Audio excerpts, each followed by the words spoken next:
গণসংগঠনের মাধ্যমে একটি হলেও প্রত্যেকটি এলাকায় প্রত্যেকটি বুথে সভা থাকতো, কিন্তু ভারতীয় জনতা পার্টি প্রতিনিয়ত সভা সমিতির মাধ্যমে মানুষের নিত্যদিনের তারা প্রকাশ্যে বের হয়ে তাদের সভা সমিতি করছে না ঠিকই, কিন্তু সিপিএম এর কর্মীরা এখনো কিন্তু অর্থাৎ সতে তারা প্রত্যেকের বাড়িতে বাড়িতে যায়, সেই পার্টির লাল ঝান্ডা নিয়ে যদিও যায় না, তারা মানুষকে গিয়ে ভালোবাসার আচরণের মাধ্যমে সেই ঘরে প্রথমে বাসা বানায়, তার পরবর্তী সময়ে ইনডাইরেক্টলি পলিটিক্যাল কথাবার্তার মাধ্যমে বিজেপির বিরুদ্ধে যা কিছু আছে অর্থাৎ বিজেপির বিরুদ্ধে বলার মানুষের সুবিধার জন্যই তো রাজনীতি।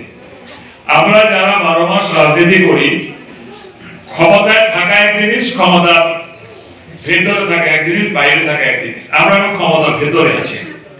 ক্ষমতা মানে প্রশাসনিক ক্ষমতা, প্রশাসনিক দায়িত্ব। সেই দায়িত্ব নিয়ে আমরা মানুষের কাজ করছি।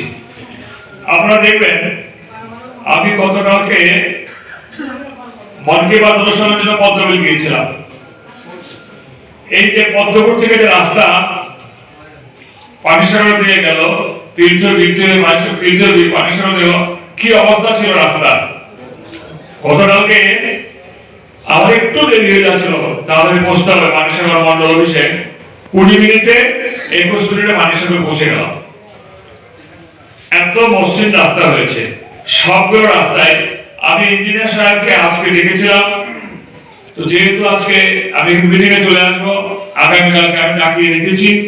অটল কর্নার একটা মিটিং এর পরে ইঞ্জিনিয়ার সাহেব আলোচনার সঙ্গে আমার চোখে ভাসে, যেমন বিবি স্কুল থেকে হসপিটালের দিকে রাস্তা কিছু জায়গা ভেঙেছে, কিছু জায়গা ভেঙেছে। আপনারা দেখবেন আমি সারাক্ষণ ঘুরছি, কোথায় সে ঘোরা মানে ভ্রমণ নয়, মানুষের বাড়ি যাচ্ছি, রাস্তা দিয়ে যেতে হয়, যেখানে যেখানে ভঙ্গুর অবস্থা আমি নোট করে রেখেছি। এগুলোকে ইমিডিয়েট রিপেয়ার করতে হবে বর্ষা আসার আগে। সবগুলো রাস্তাকে বর্ষা আসার আগে রিপেয়ার করতে হবে।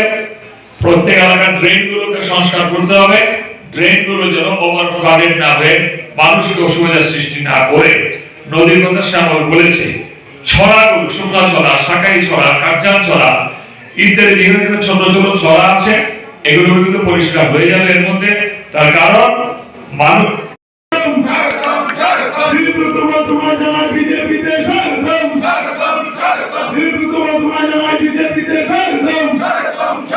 সিপিএম ছেড়ে বিজেপিতে স্বাগতম, সিপিএম এর সাথে সমস্ত সম্পর্ক ত্যাগ করে বিজেপিতে তোমায় জানাই স্বাগতম।